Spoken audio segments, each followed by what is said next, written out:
আজকে আর কালকে দুদিন ব্রত মাহাত্ম্য বলবো।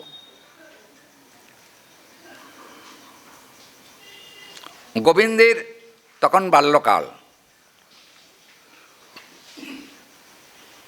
বাল্যকালে শ্রী গোবিন্দ তাড়ন ভৎসনের শিকার মায়ের। স্বভাবতই ইহজগতেও দেখা যায় বাল্যকালে কিন্তু সন্তান পিতামাতার অধীনে থাকেন। তো এখন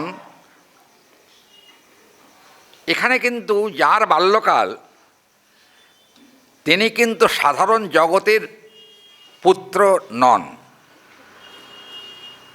দেখবেন বেদান্তে আছে পিতামহস্য জগত মাতা ধাতা পিতামহ। পঞ্চমশায়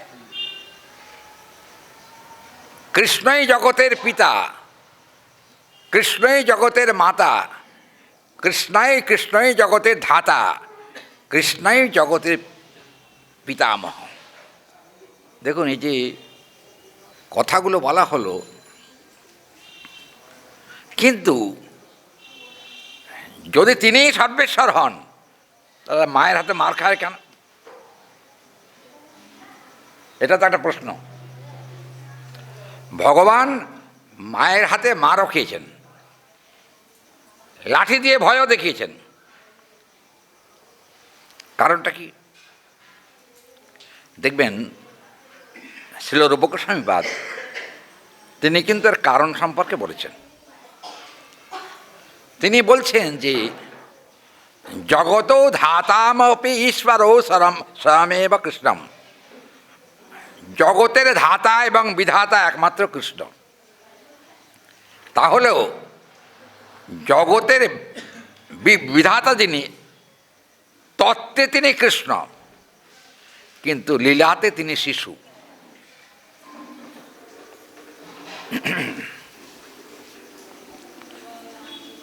তত্ত্বে ভগবান আর লীলার বেলায় শিশু, এ কথা ঠিকই।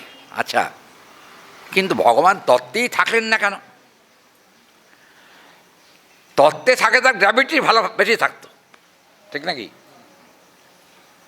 ভগবান যদি তত্ত্বে থাকেন তাহলে কিন্তু তার ভগবত্তার গৌরব অনেক বেশি হতো যদি সবার জন্য লাঠি ধরে থাকতেন। কি ভারতের প্রধানমন্ত্রী, কি রাষ্ট্রপতি, তারাও তো একদিন মায়ের ছেলে ছিল নাকি? তারাও কিন্তু মায়ের তাড়ন ভৎসন ভোগ করেছে। ইহ জগতের কথা। এটা কি জানেন? রসবৈচিত্র্যের বৈশিষ্ট্য এটা। যেমন আমরা বাৎসল্য রসের দিকে তাকাই, ভগবান বাৎসল্য রসের একটা আবেশ ছিল কৃষ্ণের কাছে।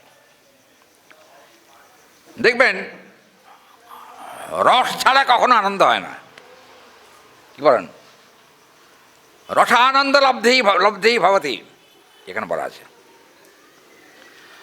রসের মধ্যেই আনন্দ। কিন্তু বেদান্তের একটা কথা, গোপাল তাপনী উপনিষদে একটা কথা আছে, ভগবান কিন্তু রসবৈষ। তিনি রস, আবার তিনি রসানন্দ, আবার তিনি রসসম্ভোক্তা। তিনটেই তিনি। এই যে দামবন্ধন লীলা, এটা কিন্তু সর্বতত্ত্বের উৎস ভগবান কৃষ্ণের রসসম্ভোগ। একে আমরা বলি রসসম্ভোগ। কীরকম দেখুন লীলার চমৎকারিতা কীরকম। একদা এখানে আমরা দেখতে পাচ্ছি যে দশম স্কন্ধের নবম অধ্যায়, শ্লোক ধরে যদি সবগুলো বলি তাহলে আজকে তো আর পড়া যাবে না, কিন্তু শ্লোক তো কিছু বলতেই হবে। আর একটা কথা, ভাগবতে শ্লোক না বললে আনন্দ হয় না। অনেকে আছেন গল্পের ছলে বলে গেলেন সেটা এক জিনিস, কিন্তু গ্রন্থকে অবলম্বন করে বলাটা হলো বুদ্ধিমানের কাজ। হ্যাঁ, এখন সেই কথায় আর না, সেটা গিয়ে সেটা কথা বলবো। রসটা তো শেষকালে, আগে না। আচ্ছা, দেখবেন এখানে সুখদেব গোস্বামীপাদ মহারাজ পরীক্ষিতকে এই প্রসঙ্গ বলছেন, হে মহারাজ, ভগবানের চাতুর্য দেখবে। কিরকম চাতুর্য? বলে কি ব্যাপার? বলে তিনি ভয়ে জুজু হয়ে যান, একদম মায়ের ভয়ে। কি করে? বলে যাকে দেখলে ভয় পর্যন্ত ভয় পেয়ে পালিয়ে যায়, তিনি আবার মায়ের কাছে ভীত হয়ে পড়েন। কি করে হয়? ভয় যেখানে যাকে ভয় পায় তার আবার ভয় কেন বলুন তো? এটাই হলো আস্বাদন চমৎকারিত্ব, আস্বাদনের বৈশিষ্ট্য, আস্বাদনের শ্রেষ্ঠতা। এখানে বলছেন, একদা গৃহদাসীষু যশোদা আনন্দকেহিনে কর্মান্তর নিযুক্তেষু নির্মমন্ত স্বয়ং দধি। এখানে আমি সবগুলো শ্লোক বলবো না, মূল কটা শ্লোক বলবো, যদি অবশ্য মনে থাকে তাহলে। একদা মানে এক সময়। কোন সময়? কার্তিক মাসে। শব্দটা একদা আছে বটে, টিকাকাররা এটাকে পরিষ্কার করে দিয়েছেন। একদা মানে বৎসরে যে কোনো সময় হলে হতে পারে, এটা অর্থ এরকমই হবে, কোনো এক সময়তে বৎসরের মধ্যে। বৈশাখ থেকে চৈত্র পর্যন্ত যে কোনো মাস হতে পারে। কিন্তু একদা শব্দটাকে আমাদের সনাতন গোস্বামীপাদ শ্রীমদ্ ভাগবতের দশম স্কন্ধের টিকায় তিনি কিন্তু বলেছেন, না, একদা মানে সে অর্থ হবে না। তাহলে একদা একাদশ্যাং তিথৌ, একদা মানে তিথিটা ছিল একাদশী। একাদশী থেকে কিন্তু নিয়ম সেবা আমাদের আরম্ভ। আজকাল অবশ্য অনেকে পূর্ণিমার থেকে করছেন, সেটাও হরিভক্তি বিলাসে আছে, কিন্তু এখানে কিন্তু সনাতন গোস্বামী কিন্তু একাদশীর কথা বলেছেন। এখানে দেখবেন একাদশ্য নভোজনম, একাদশী তিথিতে কোনো ভোজন ক্রিয়া থাকে না তেমন, মানে যাকে বলে পেট পূরণ, আরটা বাংলা করে বলি পেট পূজা। একাদশীর দিন কিন্তু ওটা হবে না। শাস্ত্রে নির্জলা করার বিধানই আছে, কিন্তু কলিহত জীবটা আমরা খালি পেটে থাকলে হরিনাম ভুল হয়ে যায়, ঠিক নাকি? খালি পেটে থাকলে হরিনাম মনে থাকে না, আর না হলে শরীর ক্লান্ত হয়ে ঘুমিয়ে পড়ে। এরকম হয় কি না? শাস্ত্রকার সনাতন গোস্বামীপাদের টিকা আমরা দেখব, তিনি বলছেন যে না খেয়ে ঘুমিয়ে থাকার থেকে কিছু খেয়ে হরিভজন করা ভালো। কিছু খেয়ে মানে যে দ্রব্য আহার করলে কখনো ব্রত নষ্ট হয় না, সেই জাতীয় বস্তু আহার করতে হবে। সেটা কি? যেমন ধরুন ফল, ফল প্রসঙ্গ এসছে কিন্তু বলতে সময় দরকার তো। যাই হোক, সব ফল আবার গ্রহণযোগ্য নয়।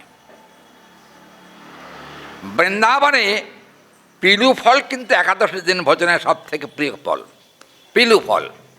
আপনারা পিলু ফল দেখেছেন? পিলু ফল খেয়েছেন কোনোদিন? পিলু ফলটার রং হলো লাল, আমি খেয়েছি, বৃন্দাবনে গিয়ে খেয়েছি পিলু ফল, আর খুব সুমিষ্ট। আর একটা মজার কথা, পিলু ফল মিষ্ট হলো তা খেলে সুগার হয় না, বুঝছেন?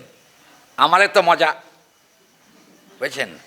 এক ব্রজবাসীর বাড়িতে গিয়েছিলাম, সেদিন ছিল একাদশী। তিনি বললেন, বাবা बाबा एकादशी करते हैं ना? हाँ बाबा, मागो हम तो एकादशी करते हैं, जरूर करते हैं। ठीक है बाबा, तो पिलू लीजिए, दीजिए पिलू। আমি আঁচল পাতলাম, দিয়েছে পিলু। উনি দেখলাম একটা বাটি করে এতগুলো পিলু ফল আমাকে দিয়ে দিলেন। শুনুন, বৃন্দাবন মানেই কিন্তু প্রসাদ। বৃন্দাবন হচ্ছে প্রসাদ। প্রসাদ মানে কৃপা, সহজার্থ কৃপা। বৃন্দাবনে যেটা পাওয়া যায়, গাছের কলাটা হয়ে আছে, সেটাকেও যদি বাগানে দাঁড়িয়ে তুলে নিয়ে যদি হে রাধে তুমি গ্রহণ করো বলে ভোজন করা যায়, এটা প্রসাদ বলা হচ্ছে। কিন্তু বিগ্রহ থাকলে ওরকম চলবে না। বিগ্রহর সেবা নিতে হচ্ছে যে ভগবানকে অর্পণ করে তারপর খেতে হবে। আপনারা যেন কাল থেকে বাজার করতে গিয়ে বাজারেই খেয়ে প্রসাদ খেয়ে আসবেন না, বুঝছেন না? এটা চলবে না। ভগবানের সেবা যখন করবেন তখন খেয়াল করতে হবে যে ভগবানকে না দিয়ে খাওয়া উচিত নয়। এখানে কিন্তু বলছেন যে একদা গৃহদাশিসু যশোদানন্দগৃহিণী। নন্দগৃহিণী যশোদা একদিন তিনি কর্মান্তরণযুক্ত আসু। তিনি তার কাজটা কি, যশোদার কাজ কি? প্রথম কাজ হলো গোপালের দিকে লক্ষ্য রাখা। আচ্ছা, কিন্তু এখানে কর্মান্তর নিযুক্ত আসু বলা হচ্ছে কেন?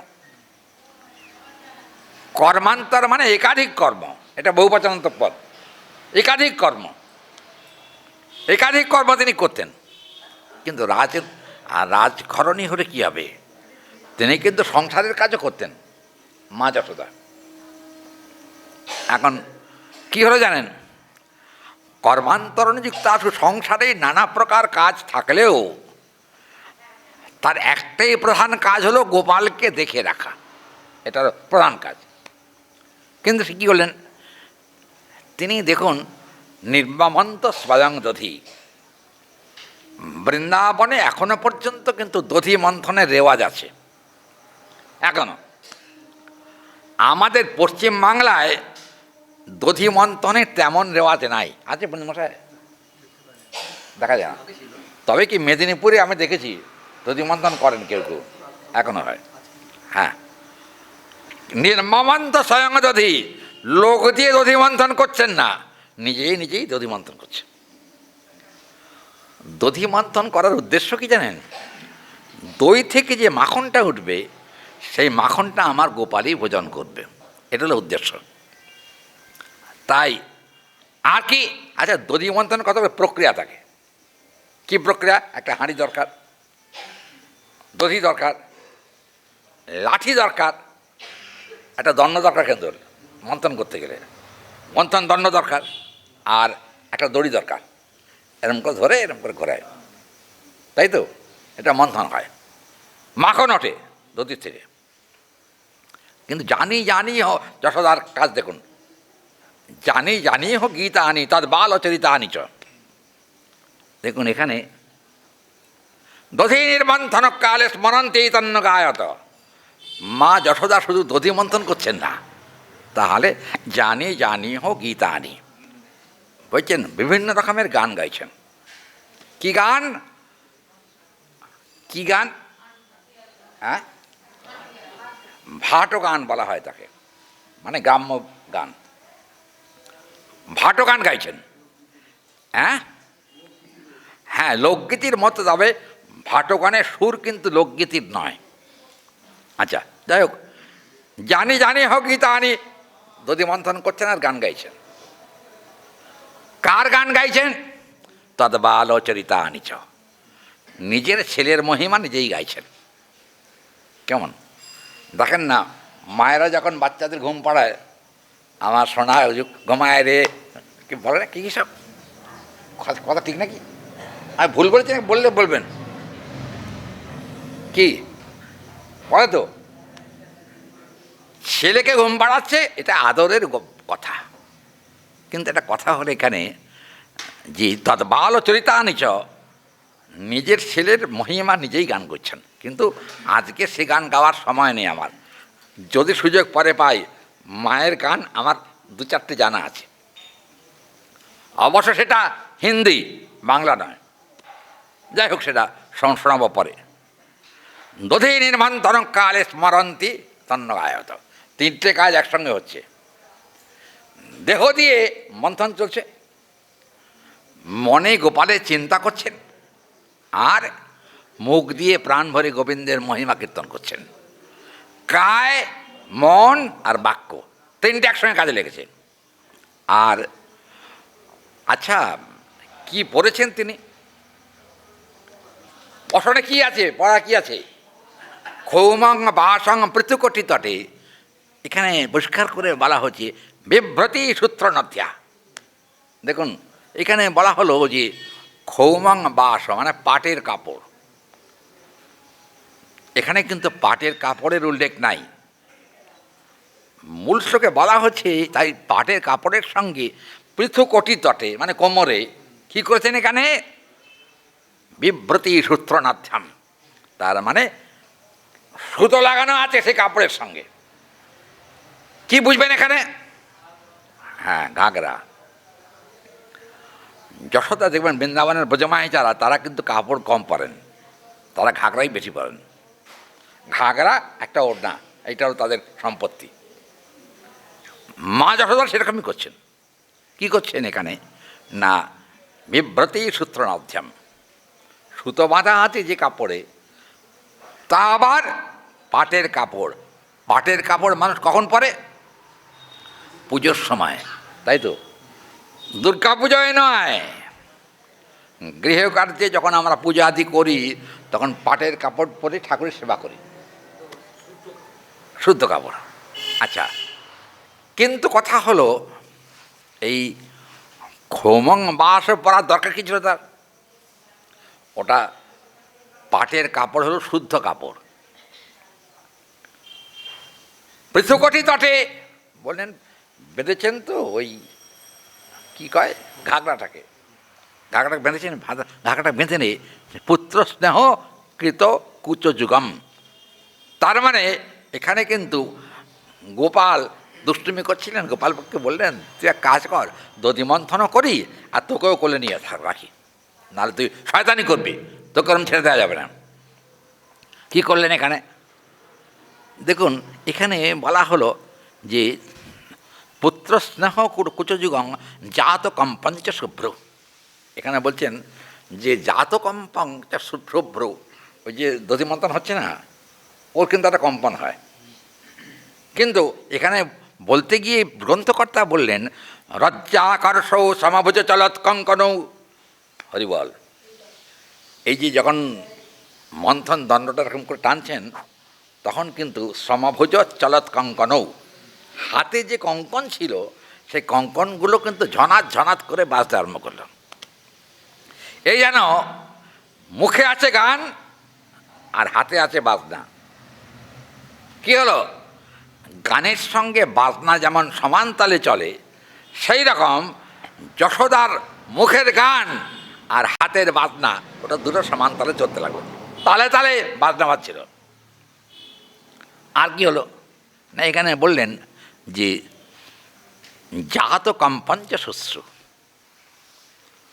একটা কথা বলি, মায়ের কিন্তু স্তনদুগ্ধটা এটা কিন্তু সবসময়ের জন্য থাকতো। জড়জগতের মায়েদের একসময় কিন্তু স্তনদুগ্ধ সন্তানের মানুষ করার পর স্তনদুগ্ধ থাকে না। থাকে কি? থাকে না।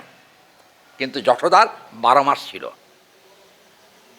কারণ একটাই, বিধাতা তাকে 24 ঘন্টার জন্য দুধ দিয়েই রেখেছে।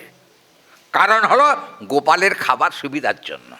এইটা আর একটা কথা, যিনি দুগ্ধ পান করবেন তিনিই তো বিধাতা। হ্যাঁ, আবার কি অন্য কোনো বিধাতাকে এখানে কাজে লাগাতে হয়? লাগো না। এখানে কি হচ্ছে? এখানে বলছেন যে রাজ্যাকর্ষ সমাদভুজ চলত কঙ্কনৌ ছিন্নাং বাক্ত্রাং কবরের বিগড়িতং নির্মবন্ধু। দেখুন, ছিন্নাং বক্ত্রাং, মা তো এরকম করে দধি মন্থন করছেন তো তার ঘাম হয়ে গেছে। ছিন্নাং বক্ত্রাং, ঘাম হয়ে গেছে। কার্তিকে মাসে শরীর দিয়ে ঘাম ঝরছে। কিসের জন্য? পরিশ্রমের জন্য। এই জন্য এখানে বললেন। আর কি হলো? কবরের মালতী, মাথায় করবী ফুলের খোঁপাতে চারদিকে ফুল লাগানো ছিল, ফুল লাগানো। আজকাল দেখেন না খোঁপায় ফুল দেয় না, এরকম ঝুলিয়ে দেয় সেদিকে, দেয় না বিয়ে বাড়িতে গেলে। বৃন্দাবনে কিন্তু এরকম রেওয়াজ নেই। বৃন্দাবনে 12 মাসের জন্য মায়েরা ফুল ব্যবহার করেন। এই জন্য এখানে কিন্তু বলে দেওয়া হলো যে গা ঘামছে, এ কথা সত্য, কিন্তু এই কবরের বিগলিত, তার মানে গোপালকে সামলিয়ে দধি মন্থন করতে গিয়ে কি হলো, হরিবল। এই যে এখানে বলছেন যে মালতী নির্মমন্থ, মালতী ফুল লাগানো ছিল এখানে, কবরী মানে খোঁপাতে লাগানো ছিল। আর এই মালতী ফুল এক একটা ছিঁড়ে ছিঁড়ে এরকম মাথা এরকম হচ্ছে, তো এরকম করছেন। সেই সময় ওই ফুলের মালাটা খুলে খুলে মাতা যশোমতীর পেছন দিকে চরণে গিয়ে পড়ছে। কি ব্যাপার, পায়ে কেন পড়ে ফুল? হরিবল। বলে চিন্তা করে দেখলে, ফুল চিন্তা করে দেখলো যে ভক্তের চরণ ছাড়া আমার আর কোনো গতি নাই। ভগবানকে পাবার, আমার যদি ভগবানকে পেতে হয় বা ভক্তের চরণে যেতে হয়, তাহলে আগে ভগবানের চরণে যাওয়ার আগে ভক্তের চরণে কিন্তু আশ্রয় নেওয়া দরকার। ওই জন্য খোঁপার ফুলগুলো সবই কিন্তু চরণে গিয়ে পড়ছে। কিন্তু কথা এখানে একটুখানি কিরম মনে হচ্ছে না কথাটা? পা তো আছে এরকম, খোঁপা আছে পিছনে, ওই খোঁপাটা পেছনে গিয়ে পড়াছে, ফুল তো পেছনে গিয়ে মাটিতে পড়ে যাওয়ার কথা, পায়ে পড়ার কথা না।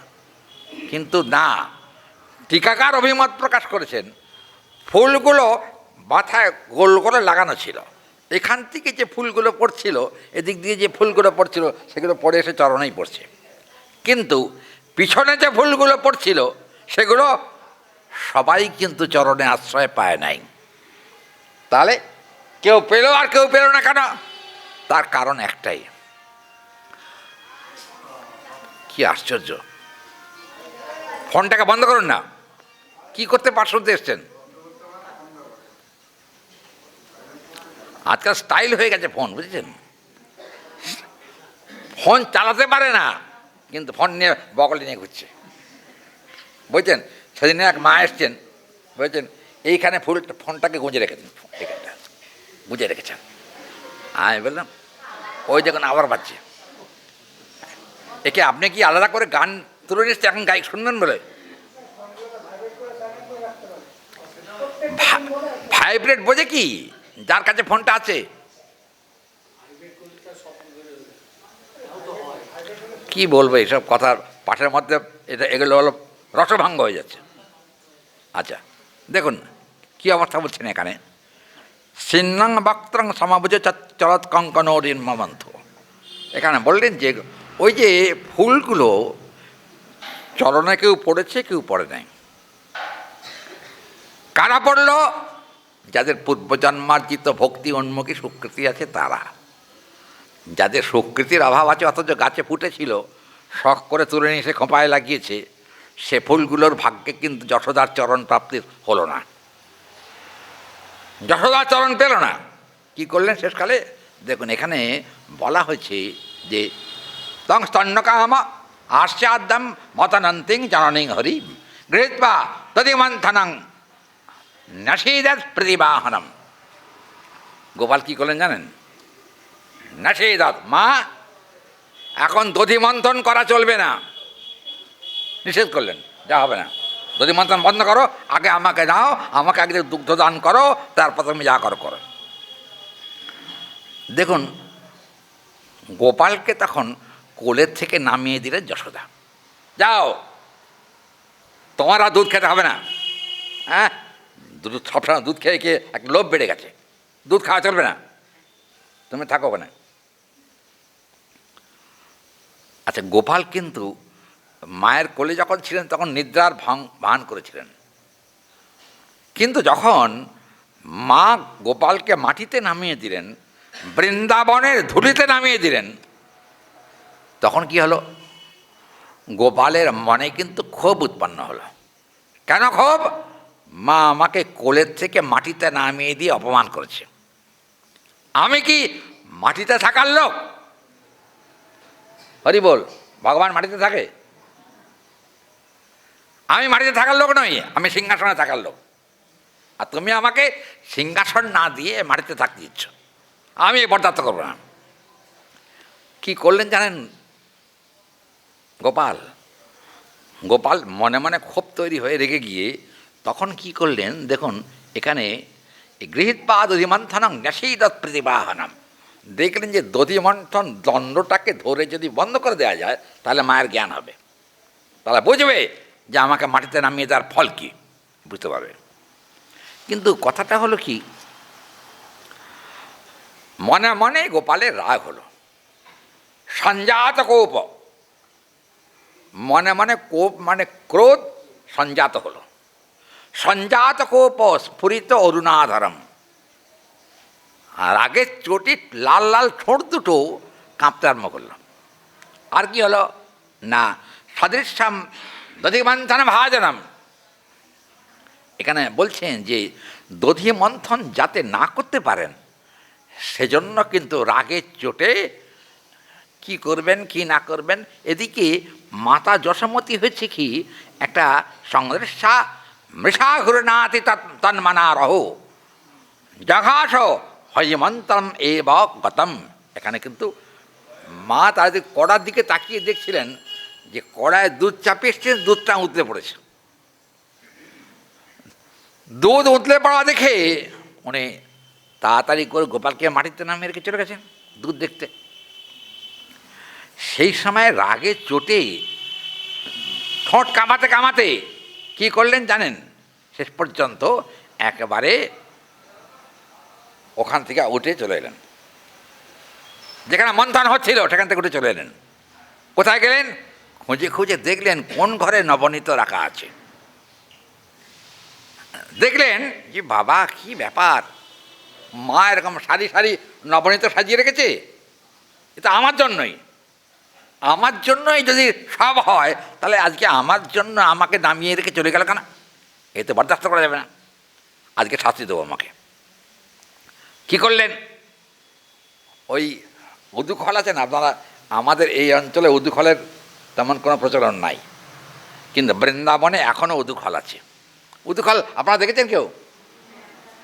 যারা বৃন্দাবনে গেছেন তারা দেখেছেন, রানাঘাটে দেখেছেন? নেই, গ্রামাঞ্চলের দিকে আছে কিনা বলতে পারবো না। এখন হয়েছে কি, এরকম কাঠে দুটো দিক আছে, মাঝখানটা এরকম সরু, ওপরটা এরকম এরকম থাকে, আর লাঠি দিয়ে একটা মোটা লাঠি দিয়ে এরকম করে চিঁড়ে কটা হয়। চিঁড়েও কিন্তু ওখানে কটা হয়, মেদিনীপুরে আছে, পূর্ণিমাশায় আছে না? হ্যাঁ, চিঁড়ে কোটা হতে। আবার কিন্তু এখন তো ধান ভাঙানোর মেশিন হয়েছে, তখন তো আর ধান ভাঙানোর মেশিন ছিল না, উদুখলেই ধান ভাঙানো হতো, উদুখলে। এখানে কি হলো না, ওই উদুখল একটাকে কোনো ক্রমে বুঝছেন ঠেলতে ঠেলতে নিয়ে আগিয়ে গেলেন, গিয়ে দেখলেন যে ওই নবনীতের হাঁড়িগুলো সারি সারি বেঁধে টানিয়ে দেওয়া আছে। দেখে মনে মনে ভাবলেন যে আজকে আমার জন্য নবনীত তুলতে গিয়ে আমাকে অপমান করলে তুমি, আজকে দেখো আমি নবনীত কি করি, হৈয়ঙ্গাবাম। তার মানে ওই ঘরের মধ্যে ঢুকে উদুখলটাকে সোজা করে বসিয়ে দিলেন, তার ওপরে উঠেছেন গোপাল। গোপাল ওপরে উঠে ওই যে সারি সারি নবনীত রাখা আছে ওইখানে বাঁ হাত দিয়ে ধরে একটা হাঁড়ি টেনে ডান হাত দিয়ে খাচ্ছে। কিন্তু হৈয়ঙ্গমম, সেই সময়তে জানলার ধারে কতগুলো বানর এসেছিল। বানর, সংস্কৃতে বানরকে হৈয়ঙ্গম বলে। তা এখন বানর এসছে জানলার কাছে। গোবিন্দ বললেন কোনোদিন তো আর দান ধ্যান করি নাই, আজকে কিছু দান ধ্যান করি। কি ধান দান দান দান দান করলেন?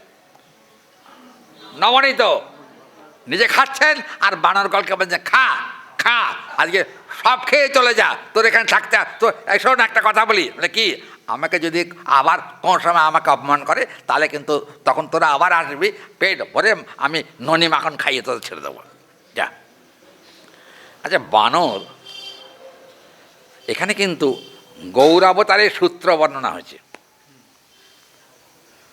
গৌরাবতারের সূত্র কিন্তু এই শ্লোকে বর্ণনা হচ্ছে, ভাগবতের এই শ্লোকে। কারণ কৃষ্ণ কিন্তু চট করে কাউকে নিজের খাদ্য দান করেন না, কিন্তু শৈশবকালে কৃষ্ণ নিজের খাদ্যগুলোই বানরকে খাওয়াচ্ছিলেন। মা তখন দেখলেন কি ব্যাপার, দুধ দেখে এসেই দেখুন কী ব্যাপার, ছেলেটা কোথায় গেল, দেখছি না কেন, এদিক ওদিক তাকিয়ে খুঁজে পেলেন না। কিছুক্ষণ পরে তাকিয়ে দেখলেন ছোট ছোট ওই যে মানে দধি ভাণ্ডটা ভেঙে দিয়েছে, আর সেই সময়তে ওই ছোট ছোট পদচিহ্ন পড়েছে সেই দধির উপরে। পদচিহ্নকে অনুসরণ করে চললেন কোথায়, যে ঘরে গোপাল আছেন, যেখানে মহাদাতা সেজে গেছেন, ওইখানে গিয়ে দেখছেন গোপাল দান করছে, বানরগুলোকে খাচ্ছে, ছা। আর বলছে কি জানেন, খা, বেশি করে খা, পেট ভরার যদি থাকে পেট ভরে খেয়ে যা, যদি পাত্র নিয়ে আসতে পারিস তাও তোকে ভরে দিতে চলে যাবো, যা। কিন্তু বানরের হাতে পাত্র থাকে, এটা হলো শ্লেষ বাক্য সংস্কৃতে। বললেন তোরা তো যা খাবি খাবি, মা তো আমার জন্য এত কষ্ট করে তৈরি করে রেখেছে, আর আমাকে যখন অপমান করেছে এর বদলা আমি নেবই, যেন তেনা প্রকারে না। কী করলেন জানেন, মা সেই সময়তে, আমি শ্লোক বাদ দিয়ে দিয়ে বলছি, দেখুন এখানে তমত্তমজষ্টিম প্রাণক্ষম সত্তরম, এখানে বললেন মা গিয়ে দেখলেন যে গোপাল খাচ্ছে আর বিতরণ করছে, খাচ্ছে আর বিতরণ করছে, দেখে মায়েরও রাগ হয়ে গেল, কি এত বড় আস্পর্ধা, এত কষ্ট করে মাখন তুলে তোমার জন্য রাখা হয়েছে বিতরণ করার জন্যে, হ্যাঁ। মা মানে আনন্দ করে খাচ্ছিলেন, কিন্তু মায়ের ভয়ও আছে, গোপালের মায়ের ভয়ও আছে। ভয় করে কী করলেন জানেন, ভয় করে একবার মাখন খাচ্ছেন, বিতরণ করছেন, আবার পেছন দিকে তাকাচ্ছেন, এই আবার খাচ্ছেন, বিতরণ করছেন, আবার বাঁ দিকে তাকাচ্ছেন।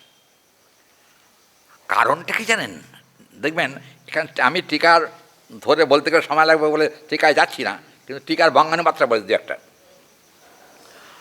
ভগবানও কিন্তু জীবের কল্যাণের জন্য দান করেন, করেন না? নিজের ভক্ষদ্রব্য যা তা তো খানি, আবার কিন্তু প্রসাদটাও তিনি দান করে দেন, যাও। কেন, আমার প্রসাদ গ্রহণ করলে তোমাদের জীবন সার্থক হবে, আর এরপরে তোমাদের আর বানর জন্ম লাভ করতে হবে না, আমার প্রসাদ খেলে পরে মানুষ হয়ে আসবে, আর আমাকে রান্না বান্না করে ভোগ লাগিয়ে আমাকে অর্পণ করে সেই প্রসাদ তুমি প্রেমানন্দে খাবে আর জয় গোবিন্দ বলে ডাকবে। এটা একটা ভগবানের দিক। মূল শ্লোকে সে কথা উল্লেখ নাই, কিন্তু তাহলেও কথায় তত্ত্বের ব্যতিক্রম যাতে না হয় সেদিকে খেয়াল রেখেই কথা বলাম। কী করছেন এখানে, দেখা গেল যে দমাত্তমাজষ্ঠিং, গোপালকে ভয় দেখাবার জন্য মায়ের হাতে একটা লাঠি নিলেন, লাঠি নিয়ে কী করলেন, প্রসবেক্ষা সত্তর, ও দ্রুত পদে সত্তর, তাড়াতাড়ি করে ঘোরাঘুরি করে গোপালকে ওই অবস্থা দেখলেন।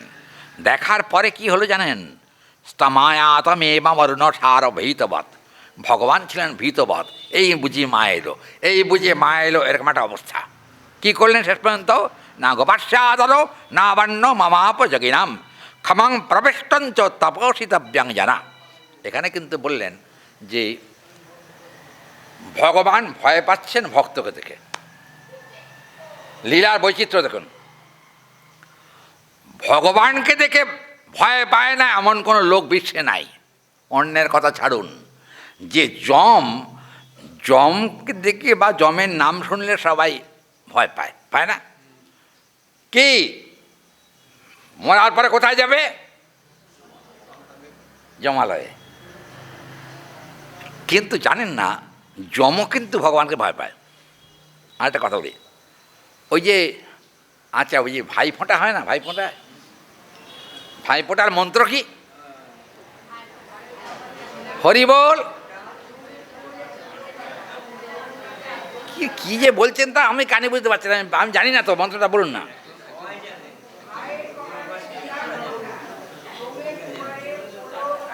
আচ্ছা,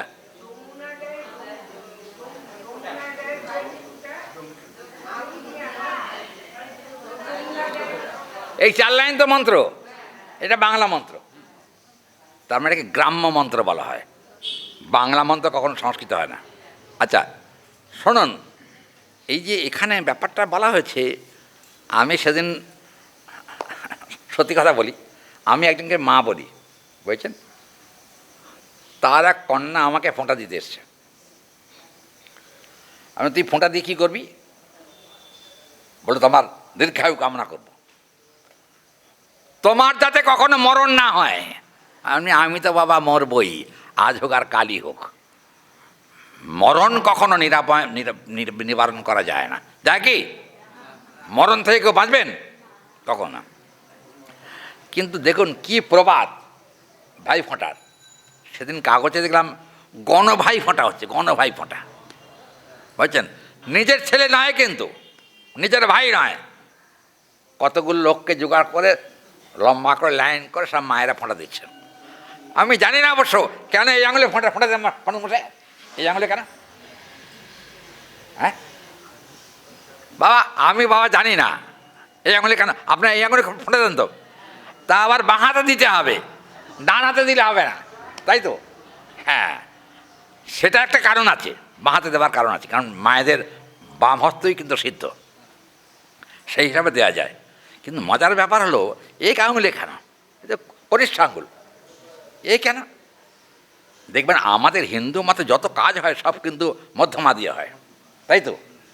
কিন্তু এই আঙুলটা কেন? এই আঙুলটা কিন্তু পুজোতেও লাগে না, হ্যাঁ, কিন্তু এই আঙুল দিয়ে কেন ফোঁটা? আজ পর্যন্ত আমি কারোর কাছে জিজ্ঞেস করে এর কিন্তু সদুত্তর পাইনি, আর শাস্ত্রেও তেমন কোনো কথা বলা নেই। দেখুন এখানে বলেছেন যে ভাইয়ের কপালে দিয়ে ফোঁটা, জম দুয়ারে পড়লো কাঁটা। জমের দুয়ারে কোনোদিন কাঁটা পড়ে? কি বলেন, পড়ে কোনোদিন? এগুলো মামুলি বাক্য মাত্র, এগুলো ভাইয়ের দীর্ঘায়ু কামনা করে বোনেরা এটা করে থাকে। হ্যাঁ, লোকাচার বলতে পারো, কিন্তু লোকাচার হলেও এটা কিন্তু গ্রাহ্য নয়, শাস্ত্র গ্রাহ্য নয়। মাথায় কিছু মনে করবেন না, যেটা শাস্ত্রে বলা হচ্ছে সেটা বলছি। যম তিনি কিন্তু ভীতিপ্রদ সর্বদা, কোথায় যা, তুই জমার বাড়ি যা, এরম যদি বলে তখন তোমরা আমি যাবো কেন, তুই যা, তোর বাবা যা, তোর ঠাকুরদা যাক, তোর 14 করছি যাক, বলে না অনেকে রাগ করে, হ্যাঁ আমি জমের বাড়ি যাবো কেন? কিন্তু শুনুন, কর্মফল ভালো যদি না হয়, যাদের কর্মফল ভালো না হলে তাকে জমের বাড়ি যেতেই হবে, এতে কোনো সংশয় নেই। কি কিন্তু জমের দুয়ারে কাঁটা পড়ে কখন? যদি কোনো ব্যক্তি সৌভাগ্যক্রমে মানব জীবন পেয়ে প্রাণ ভরে হরি বলতে পারে, তবেই কিন্তু জমের দুয়ারে কাঁটা পড়তে পারে, নাহলে পড়বে না। দেখুন পরীক্ষিত মহারাজ ভাগবত শুনছেন, আমাকে অনেক পাঠকরা প্রশ্ন করেছেন যে 7 দিন ভাগবত শোনার পরে পরীক্ষিত মহারাজের দেহত্যাগ হয়েছিল, তাহলে মূল্য কেন ভাগবত শুনে? এ তো ঠিক না। ভাগবত শুনলে নাকি পরমায়ু বৃদ্ধি হয়, এটা মাহাত্ম্যে আছে, মূল্য কেন? আমি বললাম পাঞ্চভৌতিক দেহ ত্যাগ করে নিত্য দেহে গোবিন্দচরণে যাত্রা করেছেন, এইটা হলো পরীক্ষিত মহারাজের মৃত্যু নয় এটা। তাহলে মৃত্যং তামে বা তত্তামেহি, এটা আমি জীব গোস্বামীপাদের কথা বলছি। মৃত্যুটা কার হয়? যার দেহাত্মবুদ্ধি আছে, দেহাত্মবোধ। এইটা আমি, এইটা কখনো আমি, আপনারা কি বলেন? এটা আমরা, আমি, এটা আমি নয়। আমি কে? এই দেহটাকে যে চালাচ্ছে সে হলো আমি। কে সেটা? সেটা হচ্ছে গোবিন্দের যে ক্ষুদ্রাতে ক্ষুদ্র অংশ আমাদের মধ্যে আছে, সেই অংশের দ্বারা আমরা কিন্তু চালিত হচ্ছি। সে কিন্তু কোনোদিন মরবে না। যার তত্ত্বজ্ঞানের উপলব্ধি হয়নি তার মরণ হয়, আর যার তত্ত্বজ্ঞানের উপলব্ধি হয়েছে তার মৃত্যু হয় না, সে কিন্তু অজেয়। কারণটা কি? রাবণকে বলা হয়েছিল, রাবণ রামায়ণে আছে, বাল্মীকি রামায়ণে, আর রাবণ বলেছিল আমি অজেয়, আমি কোনোদিন মরব না। আচ্ছা, রাবণ মরে নাকি? মরেছে তো। কার হাতে মরল? হরি বল, ভগবানের হাতেই মরেছে। হ্যাঁ, ভগবানই তাকে মেরে দিয়েছেন। কেন? অজেয় তুমি নাও, রাবণকে বুঝিয়ে দিয়েছেন। অজেয় কে হয়? একনিষ্ঠ ভজন পরায়ণ বৈষ্ণবী হলো অজেয়। তার জন্মেরও কোনো যন্ত্রণা নেই, মৃত্যুরও কোনো যন্ত্রণা নেই। দেহটা এনেছিল, দেহটা ত্যাগ করে নিত্য সচ্চিদানন্দময় স্থানে গিয়ে গোবিন্দের চরণ সেবায় নিযুক্ত হয়ে গেছে। অতএব ওই জন্য কিন্তু দেখবেন আমাদের গুরুবর্গের নামের আগে একটা শব্দ ব্যবহার করা হয়, নিত্যলীলা প্রবিষ্ট। কেন এই শব্দ কেন ব্যবহার করা হয়? নিত্যলীলা প্রবিষ্ট, নিত্যলীলা প্রবিষ্ট অং বিষ্ণুপাদমুখ বলা হয়। কেন? বলে তিনি সলীলায় ছিলেন, নিত্যলীলায় গেছেন। এটা হলো নিত্যলীলা প্রবিষ্ট। যে দেহটা তিনি ধরেছিলেন, সেই দেহটাকে ছেড়ে তিনি নিত্য দেহে চলে গেছেন। একটা কথা বলি, বলরামের যখন দেহত্যাগ হয়, আপনারা জানেন কিনা জানি না, বলরামের যখন দেহত্যাগ হয় তখন তিনি অনন্তদেব, তো অনন্তদেব কিন্তু সাপের এক নাম, বুঝছেন? বলদেব কিন্তু তখন সর্পাকৃতি হয়েছিলেন, সাপের আকার। সর্পাকৃতি হয়ে যখন ওই চলে যাচ্ছেন সর্পাকৃতি হয়ে, সবাই বলছেন বলরাম কোথায় গেল? শাস্ত্রে বললেন ভালো করে দিব্যদৃষ্টিতে তাকিয়ে দেখো, বলরাম অনন্ত রূপে স্ব আলয়ে গমন করেছেন, অনন্ত রূপে। বলদেব কিন্তু দেহধারী ছিলেন, এরকম দেহ ছিল, হাত ছিল, চরণ ছিল, সবই ছিল। আর কীরকম ছিলেন? বলদেব মানে বলের দেবতা। তাহলে এত বলশালী ব্যক্তি হঠাৎ চলে গেল কেন? বাট তাকে মারবার মতো কোনো শক্তি জগতে নাই। বলদেব চলে গেলেন, এ দেহ মনুষ্য দেহ যেটা নিয়ে এসেছিলেন সেটা ছেড়েছেন, কিন্তু স্বস্বরূপে প্রকাশিত হয়ে নিজের জায়গায় চলে গেছেন। তার মানে অনন্তদেব রূপে তিনি কিন্তু যাত্রা করেছেন, অনন্তদেব রূপে। একটা কথা দেখুন, অনন্তদেবের কথাগুলো বহিঃপ্রকাশ আছে। অনন্তদেব সর্পাকৃতি, বলরামের এক নাম অনন্ত। হ্যাঁ হ্যাঁ, 1000 মুখ। আরে কোন অনন্তদেবের 1000 মুখ বলুন? কোন অনন্তদেব? কার? কোন সাপের 1000 মুখ? হ্যাঁ, ক্ষীর সমুদ্রে ভগবান যখন শায়িত থাকেন তখন সর্পের বিছানা থাকে, তার মাথায় সর্পের ফণা থাকে। অনন্তদেব সর্পের ফণা থাকে, তিনি অনন্তদেব, এতে কোনো সন্দেহ নাই। কিন্তু কথাটা হলো, এই জগতে 5টা ফণা পর্যন্ত দেখা যায় সাপের, 5টার বেশি ফণা দেখা যায় না। কিন্তু অনন্তদেবের 1000 ফণা, 1000 ফণার দ্বারাতে গোবিন্দের মস্তকে আচ্ছাদন করে দিয়েছেন ভগবানের। কোথায় আছেন? অনন্ত শয্যায় শায়িত। তাহলে অনন্ত শয্যায় শায়িত আছেন তিনি, সেখানে কিন্তু অনন্তদেবের প্রক্রিয়া রয়েছে, কাজ, সেবা, এটা ভগবানের সেবা। এখানে কি হলো না, আমরা দেখতে পাচ্ছি যে তমোত্তম জ্যৈষ্ঠিম, মা একটা হাতে লাঠি নিয়ে, তাও কি মোটা তেল মাখানো লাঠি না, সাধারণ একটা লাঠি নিয়ে, বুঝছেন, গোপালের পেছনে এসে দাঁড়িয়েছেন। গোপাল তো চালাক বাবা, চালাকে শিরোমণি, বুঝছেন, একবার এরম করছেন, এবার এরম করছেন। কিন্তু মা যে কোন ফাঁকে ঢুকে পড়েছেন তা নিজেও টের পাননি। কী বলেন? ভগবানের লীলা অনন্ত, এ কথা ঠিকই, কিন্তু কখনো কখনো ভগবান অজানার মতো ভান করেন, দেখেন নাই এরকম। মা যখন এসেছেন পিছনে লাঠি নিয়ে দাঁড়িয়েছেন, হঠাৎ পিছনে ফিরে মাকে দেখেই ভীত সন্ত্রস্ত গোপাল কি করলেন? তখন দেখা গেল গোপাল কৃতাগসংতং প্রবদন্তমক্ষিণী। বেশ, আর কি দেখুন, করবন্দমে বসন্ধিনী তৎপরা উদীক্ষমানম বা বিহবরৎ ঈক্ষণম হস্তে গৃহীত্বা ভীষদণ্ডমেবম। এখানে কিন্তু তমোত্তমং জ্যৈষ্ঠিম, মা লাঠিটা নিয়ে দাঁড়িয়ে আছেন, বলেন নাই কিন্তু মারবো, কিন্তু লাঠি দেখি গোপাল ভয় পেয়ে গেল। সর্বনাশ, লাঠি তো মা হাতে করে এনেছে, পিঠের চামড়া বোধহয় আজকে আর থাকবে না।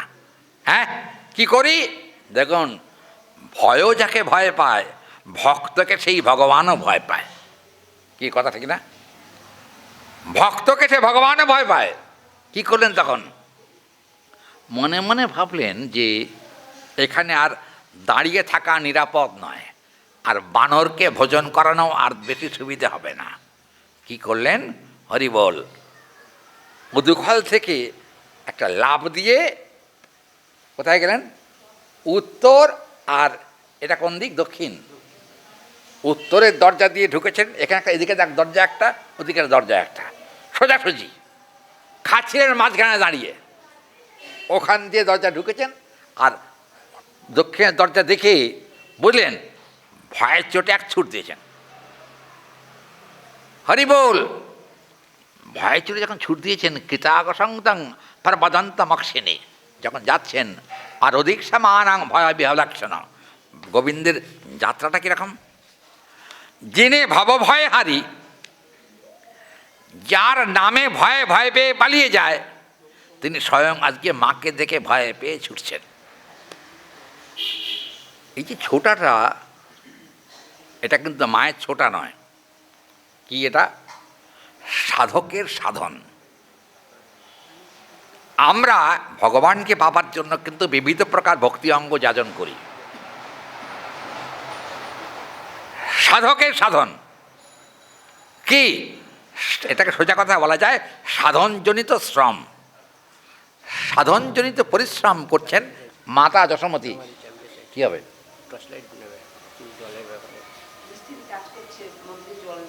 ও,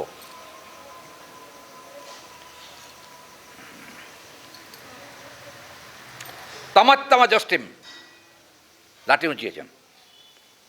গোপাল ভয়ে ছুটতে আরম্ভ করলেন। কোথায় যাবেন? উত্তর থেকে দক্ষিণে যাবেন। সোজা আছে তো দরজা, বেরিয়ে গেছে। মা আর আগের চোটে বললেন কি, দাঁড়া, আজকে তোকে ধরে না পেটানো পর্যন্ত আমার আর শান্তি নাই। হরি বল। একটা প্রসঙ্গ মনে পড়ে গেল হঠাৎ। ও মা, সময় কোথাতে বেরিয়ে গেল।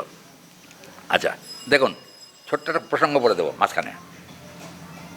ভগবানও ভক্তকে ভয় পান। দৃষ্টান্ত কি? দৃষ্টান্তটি হলো, শ্রী ভগবান যখন হয়গ্রীব রূপে এসছেন, হয়গ্রীব, ভগবান একটা অবতার আছে, তার নাম হয়গ্রীব।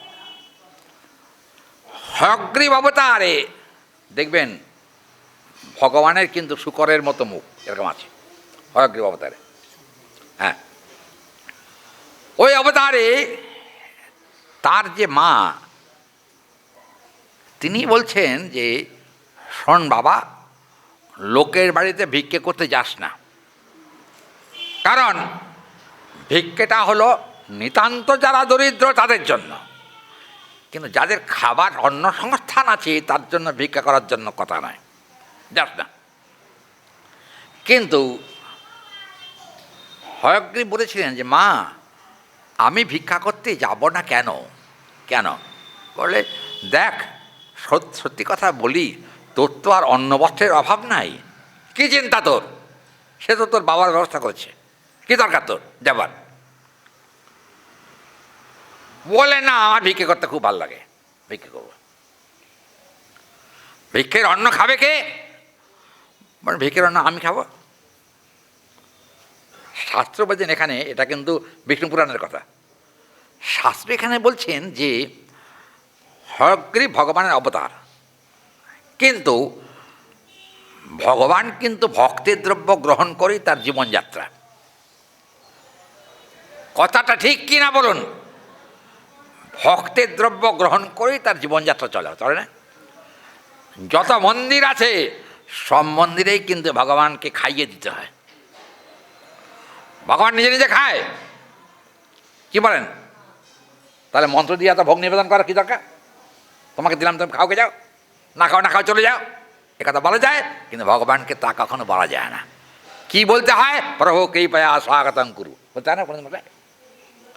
প্রভু তুমি কৃপা করে এসে আসনে বসো, এটা বলতে হয়, মন্ত্র আছে।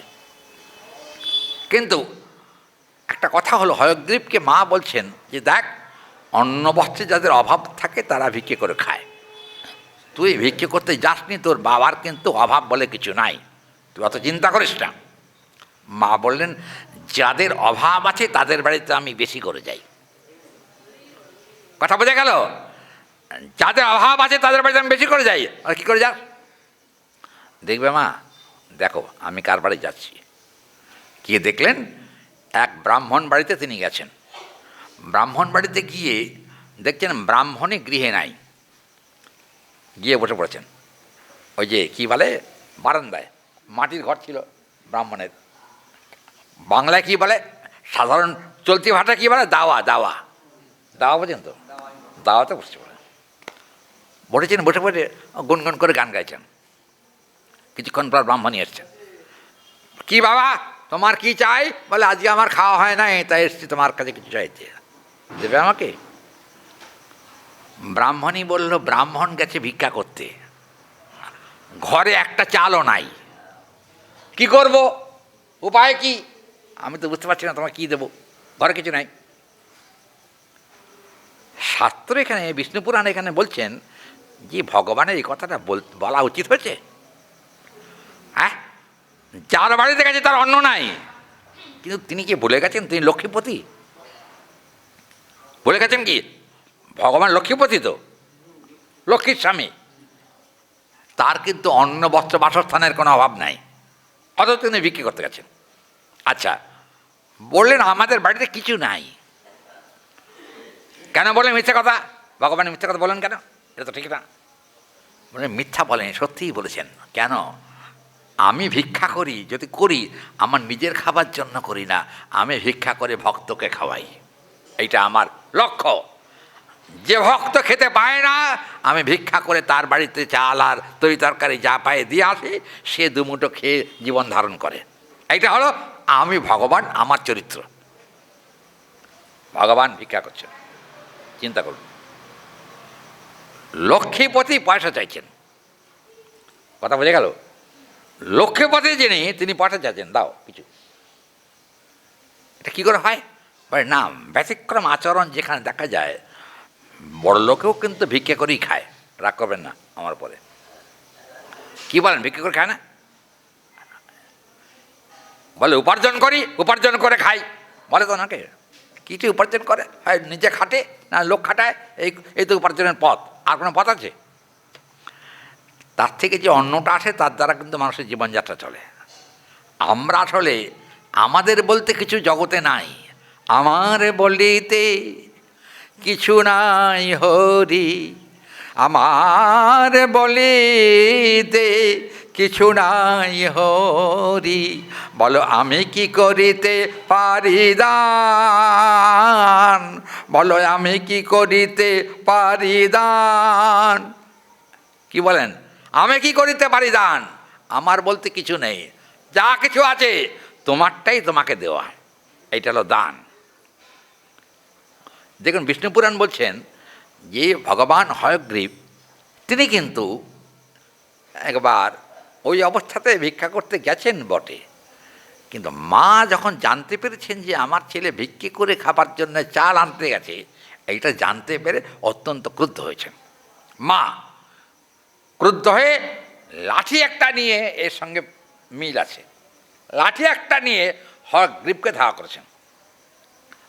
হয়গ্রীব বলেন কি, মা করো কি, করো কি, আমাকে মারছো কেন, আমাকে মারতে আসছো কেন? মার বাড়াতে কী করছে, লোকের বাড়ি ভিক্ষা করতে যাচ্ছিস, তোর কি অন্ন বস্ত্রের অভাব আছে? হয়গ্রীব বলেন আমার অন্ন বস্ত্রের অভাব নাই, তবে যেসব দরিদ্র ভক্তরা আমার আছে তারা অন্ন বস্ত্রের অভাবে কষ্ট পাচ্ছে, আমি ভিক্ষে করে নিয়ে আমি তাদেরকে খাওয়াবো। কি করলেন? হয়গ্রীব মাকে বিপরীত কথা বলে ভিক্ষা সংগ্রহ করেছেন, নিজের জন্য ভিক্ষা করেন নাই, দরিদ্র ভক্তের জন্যই ভিক্ষা করেছেন।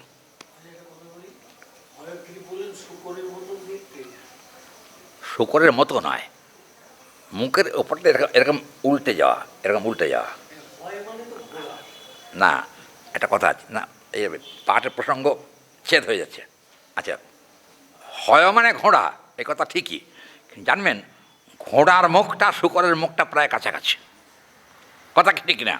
প্রায় কাছাকাছি, ওই জন্য কিন্তু সেটাকে হয়গ্রীব বলা হয়েছে। আচ্ছা, যাই হোক, শেষ পর্যন্ত মা লাঠি নিয়ে তা করলেন যে খবরদার কারোর মধ্যে ভিক্ষে করবি না। হঠাৎ মা ওই যশোদা যেমন কৃষ্ণের পেছনে ছুটেছিলেন, হয়গ্রীবের মা কিন্তু কৃষ্ণের পেছনে তাড়া করে, এই হয়গ্রীবের পেছনে তাড়া করেছেন। গিয়ে উঠলেন কোথায়? অনেক বড় লোকের বাড়ি ছিল, সেখানে যাননি, এক দরিদ্রের বাড়ি থেকে উঠেছেন। গিয়ে বলেন, মাগো কী ব্যাপার, ভিক্ষে চাইতে এসছো? আমার বাড়িতে ভিক্ষে দেবার কিছু নেই, আমি তোমার ভিক্ষে দিতে। না না, ভিক্ষে চাই, একটু আশ্রয় দাও। আশ্রয়? কার ভয়ে ভীত? বলে মায়ের ভয়ে ভীত। হরি বল। হয়গ্রীবের মহিমা কিন্তু অনেক। হয়গ্রীব এই কথা বলাতে তখন কিন্তু আনন্দ উৎফুল্লিত অন্তঃকরণে দরিদ্র যার বাড়িতে গিয়েছিলেন তিনি আস্তে আস্তে দরজাটা খুলে দিলেন। খুলে দিয়ে দেখলেন, খুলে দিয়ে যা ঘরে যা, ঘরে যা, ঘরে যা, ওই ঘরে ঢুকিয়ে দিলেন, যে বাড়ি থেকে দরজা বন্ধ করে রাখলেন। দরজা বন্ধ করে বসে থাকলেন বাইরে। বাইরে বসে থেকে তখন আনন্দে একবার আটখানা হয়ে গেছে। আজকে কে এসেছেন? বিষ্ণু এসেছেন আমার ঘরে।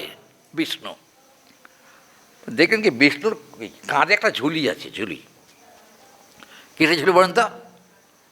ভিক্ষের ঝুলি। হ্যাঁ, তা ভগবানকে জানলা দিয়ে জিজ্ঞেস করছেন, প্রভু তোমার কাঁধে ঝুলি কেন? বিষ্ণু তো লক্ষ্মীপতি, তোমার কাঁধে ঝোলা কেন? বলে আমার জন্য ঝোলা নয়, আগামী কলিযুগে আমি ঝুলে নিয়েই থাকবো। আমি লোকের বাড়িতে যাব, হরিনাম করব, আর তার বাড়িতে প্রসাদ গ্রহণ করব। বিষ্ণু পুরাণ সে কথা বলছে। চিন্তা করুন, ভগবান গৌরহরির আগমনের পূর্বাভাস দেয়া হলো হয়গ্রীব অবতারে। মহাপ্রভু কিন্তু স্বয়ং ভগবান এমনি হননি, অন্যান্য অবতারও কিন্তু তার কথা সম্পর্কে শাস্ত্রে বলা হয়েছে। সেখানে আমরা দেখতে পাই যে ওই যে গৃহিণী, উনি তখন মনে মনে ভাবলেন, আজকে আমার পরম সৌভাগ্য, দুটো সিদ্ধ ভাত রান্না করি, আর বাড়িতে কেউ নেই, গৃহিণী একা আছেন, রান্না করে ওকে খাওয়াবো, আমিও খাবো। তখন কী হলো জানেন? হয়গ্রীব বলছে, ওমা কি খুব খিদে পেয়েছে, কি করব, খাবার যদি কিছু থাকে দাও। বলে আমার ঘরে তো চাল নাই বাবা, কি হবে? তখন হয়গ্রীব মনে মনে লক্ষ্মীকে স্মরণ করলেন।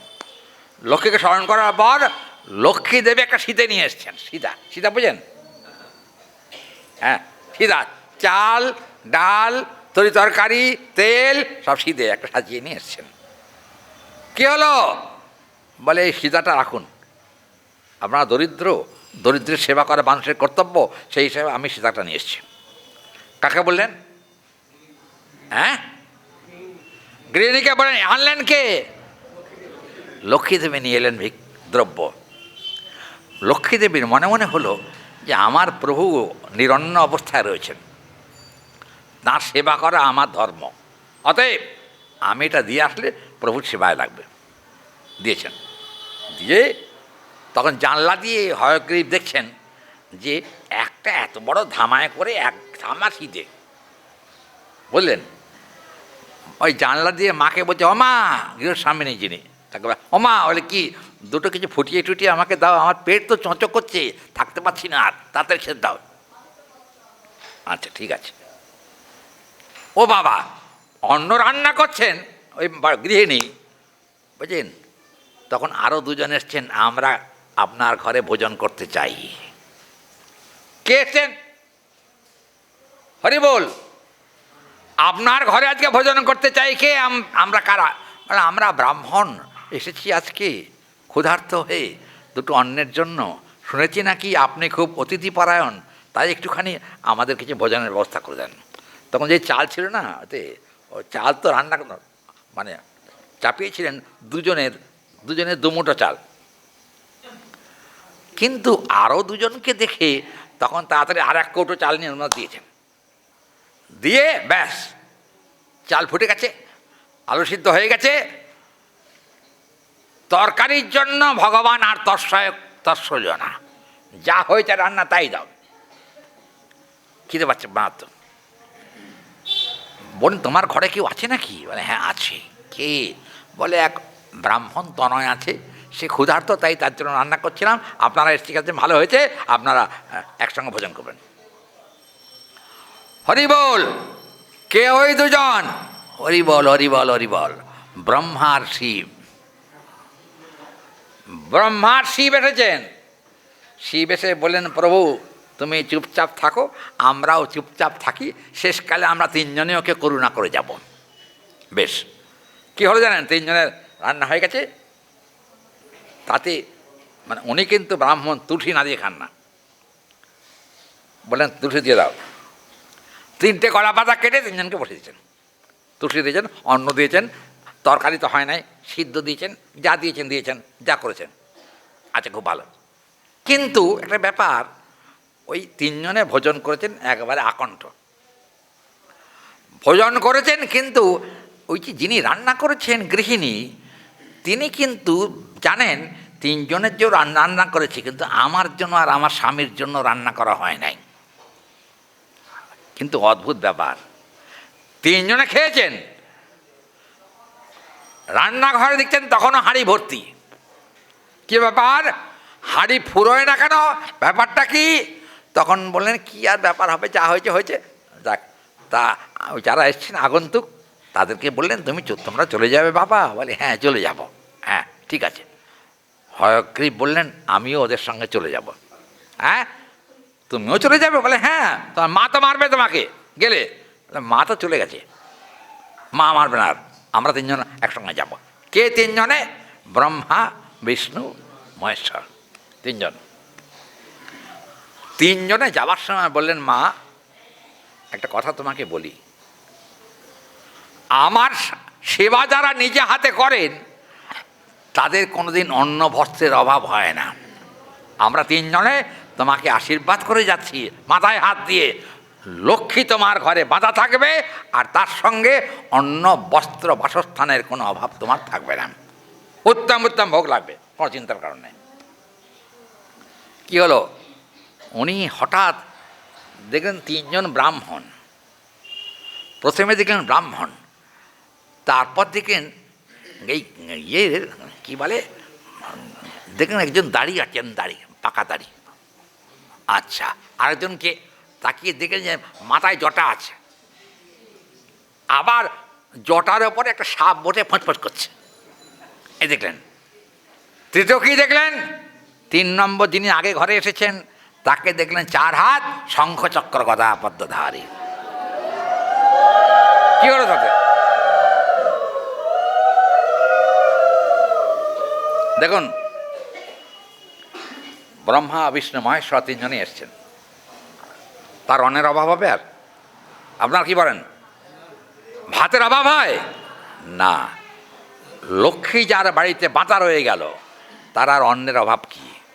এখানে কিন্তু আমার বক্তব্য হলো, ভগবানকেও বাৎসল্য রসে মারা যায়, এটা আমার মূল বক্তব্য। হয়গ্রীবের মাতাও কিন্তু তাকে মারবার জন্য গিয়েছিলেন, যশোদাও কিন্তু গোপালকে মারবার জন্য লাঠি নিয়ে যাচ্ছেন। এখানে আমরা দেখতে পাচ্ছি একটা লীলার সমতা আছে। তবে কি হয়গ্রীব অবতারে ভগবান লক্ষ্মীনারায়ণ বা অন্যান্য যারা ছিলেন, তিনজন এর একজনে একসঙ্গে এসছেন বটে, আসলেও তার ভিতরে তো পরে কিন্তু ভগবান ছিলেন না, তার বাৎসল্যও ছিল না। হ্যাঁ না, এটা হলো সত্যযুগের ঘটনা। আচ্ছা দেখুন, এটা ব্যাপারটা, কিন্তু কথাটা হলো যে নারায়ণের লীলা নাই বলেই শাস্ত্রে বলা আছে, নারায়ণের কোনো লীলা নাই, এটা কিন্তু এটাকে আপেক্ষিক লীলা বলা হয়। এই লীলাটা এসেছে হঠাৎ, সেজন্য হয়েছে, কিন্তু ভগবান বিষ্ণু কিন্তু নিজে কখনো লীলা প্রকাশ করেন না কৃষ্ণের মতো বা গৌরহরির মতো, কোনো লীলা প্রকাশ করেন না। কী হলো তাতে? এখানে হলো কি 7:30 বেজে গেছে, হা গোবিন্দ কোথায় যাই, এটা বলেই তো বিপদ করলাম। হ্যাঁ, যস্যাহ গীতমপি নুন্যাম তিষ্ঠতে সন্দধে তদাপি দ্যাঙ্গুলং নূনং যৎ দত্তং বন্ধনম। কী হলো, বললেন যে মা যশোদা বললেন, এই যে ধরেছেন তো ছুটতে ছুটতে যেতে যেতে যেতে যেতে যাচ্ছেন, আবার গোবিন্দকে দেখছেন অনেক দূরে। গোবিন্দ পেছন ফিরে তাকিয়ে দেখলেন মা কাছে এসে গেছে, আর ধরা দেওয়া যাবে না। হঠাৎ দেখেন অনেক দূরে, মায়ের দিকে তাকিয়ে বললেন, মা আমি সকলের থেকে অনেকটা দূরেই থাকি, চট করে কেউ আমাকে ধরতে পারে না, কিন্তু মা তোমার কাছে ধরা না দিয়ে উপায় নেই, তা তো দিতেই হবে আজকে, কেন বাৎসল্য রসের বন্ধনে আমি চিরকালই আবদ্ধ, ওই জন্য ধরাতে হবে। কী করলেন তখন? দেখা গেল ছুটতে ছুটতে মা এক সময় গিয়ে গোপালকে ধরে ফেলেছেন। এই গোপাল, বলেছিস না আমাকে কেউ ধরতে পারে না, এই দেখ আমি তোকে ধরলাম। গোপাল মায়ের দিকে তাকিয়ে বললেন, শোনো মা, দেখবেন আমাদের সুখদেব গোস্বামীপাদ কিন্তু একটু ঘুরিয়ে কথাটা বলেছেন, কৃপায় আছিস বন্ধনে। তার মানে কৃপা করে ভগবান কিন্তু বন্ধন স্বীকার করেছেন, নাহলে ভগবানকে বাঁধবার মতো লোক জগতে আর কেউ ছিল না, আর এখনও নাই ভগবানকে বাঁধার মতো। কিন্তু দৈবং বিভেতি সর্বত্রম লীলা সংবরণো ভবেৎ গোবিন্দো লীলামৃতায়ম ক্ষেত্রস্য বিভূতি পূর্ণয়াহরম। এখানে কিন্তু গোবিন্দ লীলামৃতের শ্লোক, এটা গোবিন্দ লীলামৃতে চতুর্দশ সর্গে এই শ্লোকটি আছে। আমরা দেখতে পাচ্ছি বলছেন যে দেখুন, যার প্রেম আছে ভগবান চিরকালের জন্য বাধা থাকেন তার কাছে, যার প্রেম নেই বাচ্চাড়ম্বর আছে। বাচ্চাড়ম্বর বোঝেন? হ্যাঁ, বাচ্চাড়ম্বরটা কি? হ্যাঁ, সাজা ভক্ত, সাজা ভক্ত। আসল গোবিন্দকে সে ভালোবাসে না। গোবিন্দকে যারা ভালোবাসেন গোবিন্দও কিন্তু তাদেরকে ভালোবাসেন, আর যারা ভগবানকে ভালোবাসেন না, ভালোবাসে সংসারকে, গোবিন্দ তাদেরকে কৌশলে এড়িয়ে চলেন। বাবা সংসার সংসার করে বৃথা গেল কাল, লাভ না হইল কিছু ঘটিল জঞ্জাল। সংসারে জঞ্জাল ছাড়া কিছু নাই, আছে কি? এরা কথা কেন কেন আছে কি? জঞ্জাল ছাড়া কিছু আছে? বাবা আপনারা কি বলেন, সংসারে জঞ্জাল নাই? হ্যাঁ, ইনি আবার বলছেন জঞ্জালেই ভর্তি। কথা কিন্তু সত্যি, একটা একবর্ণ মিথ্যা নয়। আমাদের কাছে অনেক বাবারাও আসেন, মায়েরা আসেন, বাবা আর সংসারে থাকতে পারছি না, আপনি আমাদেরকে আশ্রয় দেন। আমি আশ্রয়দাতা আমি না, মন্দিরে আছে আশ্রয়দাতা। তার কাছে কি কাঁদুন, তিনি আমাকে অনুভূতি দিলে আমি তখন চেষ্টা করে দেখব আপনাকে রাখার। আরটা সংসারে একটা ইনকাম আছে, ইনকাম আছে না, যে ইনকামে সংসার চলে, ব্যবসা হোক চাকরি হোক যে কোনো ইনকামে। কিন্তু মজার কথা, আমাদের, আমি চাকরিও করি না ব্যবসা করি না। কি বলেন? চাকরি করি, ব্যবসা করি। কোনো এককালে হয়তো একটুখানি সরকারের ঘরে গেছিলাম, কিন্তু গুরুদেব গালে চড় মেরে বলেন সব চলবে না, হটাও। কারণ চাকরি করার জন্য তোমার জীবন নয়, তোমার জীবন একটা কাজের জন্য, মানে কি, গোবিন্দ সেবা করো আর প্রাণ ভরে হরি বলো, আর কিছু দরকার নেই, তাতেই তোমার লাভ, কোন লক্ষণ হবে না।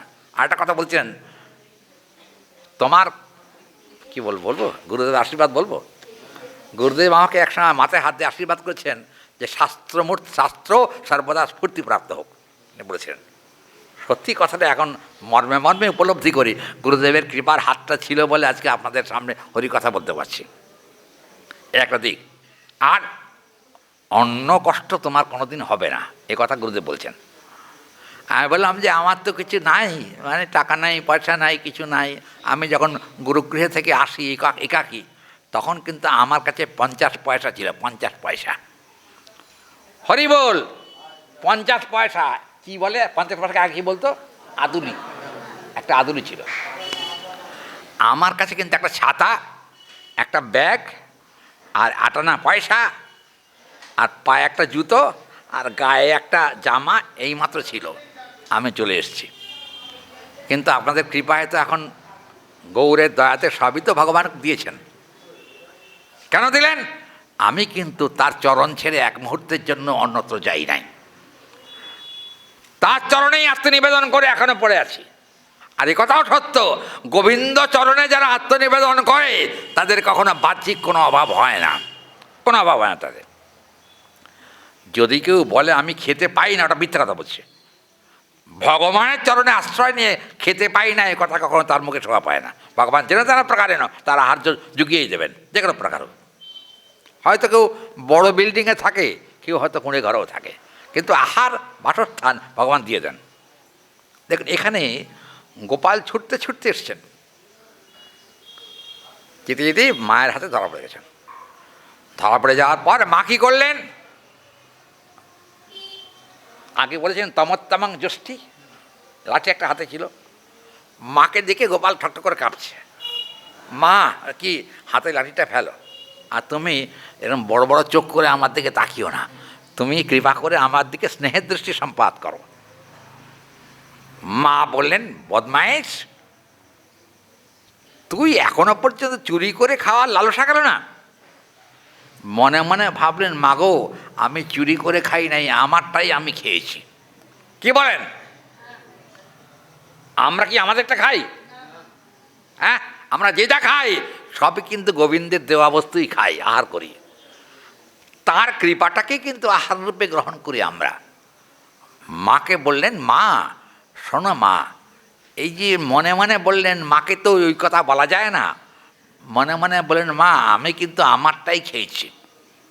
আর ওই যে দান করার প্রবণতাটা বানরদের দান করেছেন, ওটাই কিন্তু কলিযুগের গৌরহরির হরিনাম দানের একটা দিক। তার মানে কলিযুগের কথাটা সরাসরি যুগ কলৌ এ কথা বলা হয়নি, কিন্তু বলা হয়নি, ঘুরিয়ে বলেছেন কি বলে কলিযুগে আমি যখন আসব লোককে আমার বাড়িতে আসতে হবে না, আমি লোকের বাড়িতে গিয়ে প্রেমানন্দে হরিনাম দান করব আর সবাইকে হরি বলাবো।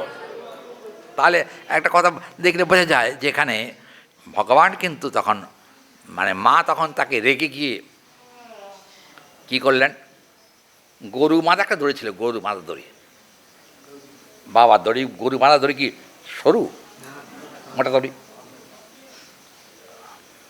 গোপাল ভয় কাঁপছেন। সেই সময়তে গরু বাঁধা দড়িটাকে নিয়ে ওই যে উদুক হল একটা ছিল, ওই উদুক হলে গোপালের পেটের সঙ্গে দড়ি বেঁধেছে দিয়েছে। ও বাবা দড়ি বাঁধতে গিয়ে যেন দ্যাঙ্গুলে না 2 আঙুল কম, হরি বল। আজকে বলবো না 2 আঙুল কম কেন, তার টিকাকারটা কিন্তু 6টি কারণ দেখিয়েছেন। দড়ি বাঁধা, এখন ব্যাপারটা হলো কি 2 আঙুল কম কেন হলো, কিন্তু শাস্ত্র বললেন কৃপয়াশিস সবন্ধনে, নিজেই নিজের বন্ধন স্বীকার করলেন। এমনি এমনি কৃপয়াশিত, কৃপাপূর্বক নিজের বন্ধন স্বীকার করেছেন। এ কথাও সত্য, ভগবানকে জীব কখনো বাঁধতে পারে না যদি নিজে কৃপা করে ভক্তের কাছে ভগবান ধরা না দেন, কখনোই সম্ভব না। ওই জন্য এখানে কিন্তু কৃপয়াশিস সবন্ধনে ভগবান বাধা পড়লেন। কিন্তু ওই যে দড়ি কম পড়েছে 2 আঙুল করে, এর যে কারণটা, সে কারণ ভগবান আজকে বাধা থাক, কি বলেন? বাধা না থাকলে ভগবানের শিক্ষা হবে না, কি বলেন? আমরা কিন্তু সবাই এখানে বাধা পড়ে আছি সংসারে, সংসারে বন্ধন নয়, সংসারে সবাই বন্ধনে পড়ে আছি, কিন্তু মজার কথা আমাদের বন্ধন মুক্তির কোনো পথ খুঁজে পাওয়া যাচ্ছে না। কিন্তু কপিলদেব মাতা দেবাহুতিকে ভাগবত 3য় স্কন্ধে বলেছেন শতাং প্রসঙ্গান মম বীর্য সংবিদৌ ভবন্তির হৃৎকর্ণরসায়নাক কথা তজ্জসনাদ আশু অপবর্গবর্তমানে শ্রদ্ধারতির ভক্তির অনুক্রমিষ্যতি। এখানে কিন্তু বলছেন যদি বন্ধন থেকে নির্মুক্ত কাউকে হতে হয় নিয়মিত তাকে সাধুসঙ্গ করতে হবে, নিয়মিত। সাধুসঙ্গে শুধু সাধুর কাছে গিয়ে বসে থাকলে হবে? মম বীর্য সংবিদৌ, আমার কথা দুই কান ভরে আর প্রাণ ভরে শুনতে হবে। শুনলে কি হয়? শ্রদ্ধা, রতির, ভক্তির অনুক্রমেশ্বতী। এখানে অনুক্রমেশ্বতী শব্দটা কিন্তু ভজনের ক্রম বলেছেন। তার মানে ভজনের ক্রম মানে কি? ওই যে দেখবেন আমাদের ভক্তি সমৃদ্ধ সিন্ধু গ্রন্থে আছে, আদৌ শ্রদ্ধা তত সাধু সঙ্গ অত ভজনক্রিয়া তত অর্থনিবৃত্তির স্যাৎ তত অনিষ্ঠা রুচিস্তত অথাশক্তি তথা ভাব তথা প্রেমাভ্যুদঞ্চতি। 9টা স্টেপকে অতিক্রম করলে তবে কিন্তু প্রেম। এত সহজ নয় প্রেম প্রাপ্তি। প্রেম প্রেম শব্দটা শোনা গেলেও ভগবানের সঙ্গে ভক্তের যে ভালোবাসা, ভগবানকে ভালোবাসার দ্বারা পাওয়া, এটা কিন্তু বাবা 9টা স্তরে গেলে তবে সেখানে প্রেমের আবির্ভাব হয়, তারা হবে না। ওই জন্য কিন্তু আমরা দেখতে পাচ্ছি ভগবান বাধা পড়েছেন, কথা সত্য। কিন্তু গ্রন্থকর্তা বলে এই অধ্যায়ে কিন্তু বন্ধন মোচনের কোনো কথা নাই। কারণটা কি? কারণ হলো বন্ধন মোচনের কথা নেই অন্য কারণে। কারণটা কি বলেন? ভগবান আমাদের বন্ধনের কষ্টের দিকে একবার তাকাক। বাধা পড়ার যে কি কষ্ট, এটা ভগবানের একটু পাওয়া দরকার। সেজন্য কি করলেন? আজকে আর বন্ধন খোলা হবে না, কারণ ভগবানও আজকে বাধা থাক আর আমাদের বন্ধনের কষ্টটাকে অনুভব করুক।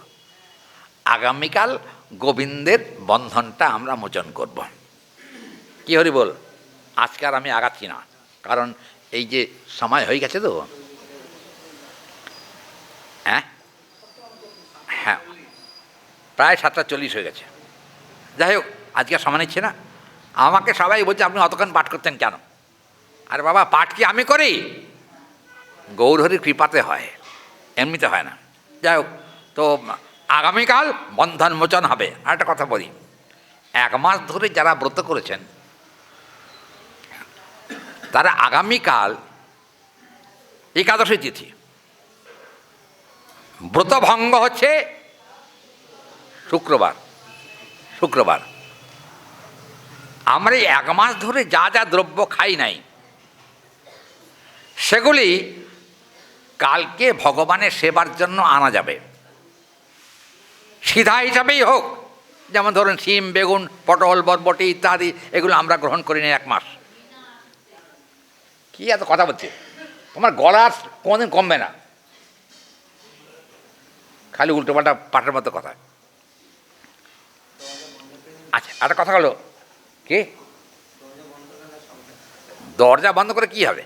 দরজার যার গলা জোর আছে না, দরজা ফেটে তখন আওয়াজ বেরোবে, তাতে হবে না। আচ্ছা শুনুন, আমরা যা 1 মাস ধরে যে ব্রতে যে সমস্ত দ্রব্যাদি গ্রহণ করি নাই, সেই সব দ্রব্য আগামীকাল আপনারা আনবেন, এটা বলা থাকলো। কেন? নিয়ম আছে, হরিভক্তি বিলাসে বলা আছে যে দ্রব্য 1 মাস ধরে গ্রহণ করা হয়নি, সেই দ্রব্য ভগবানকে অর্পণ করে তারপর গ্রহণ করতে হয়। যারা গুরুগৃহে আছেন, যারা শ্রোতা হিসাবে আছেন, তাদেরও উচিত ভগবানের সেবার উদ্দেশ্যেই সেই দ্রব্যগুলোকে অর্পণ করা। যার যেমন ক্ষমতা তেমনভাবে আপনারা আনতে পারবেন, এতে কোনো জোরাজুরির কোনো কথা নাই। আচ্ছা, এই গেল একটা। আরেকটা কথা বলি, আপনারা আগামী শুক্রবার দিন তো এখানে ভোগরাগ হবে দুপুরে। আমার প্রার্থনা আপনারা ওই দিনটা একটু প্রসাদ গ্রহণ করবেন সবাই, এটা প্রার্থনা থাকলো। আর একটা কথা হলো যে না, অন্তিম কথা কালকেই বলবো, আজকে বলবো না। আজকে আরতি দেরি হয়ে যাচ্ছে তো, ওই জন্য আমি আর সময় আজকে নিচ্ছি না। আজকে হ্যাঁ, আজ আমরা এই যে গোবিন্দের বাধা রয়েছেন, আর কালকে হবে বাঁধন খোলা। কোথায় বাঁধন খোলা হবে? কোথায়? হ্যাঁ, উদুখলের বাঁধন খোলা। কিন্তু কথাটা হলো, ব্যাপারটা তা নয়, ব্যাপারটা ওটা উচ্চ থাকলো। কালকে এটা বিস্তৃত বলে 1 মাসের পাঠের কালকে পূর্ণাপ্তি হবে।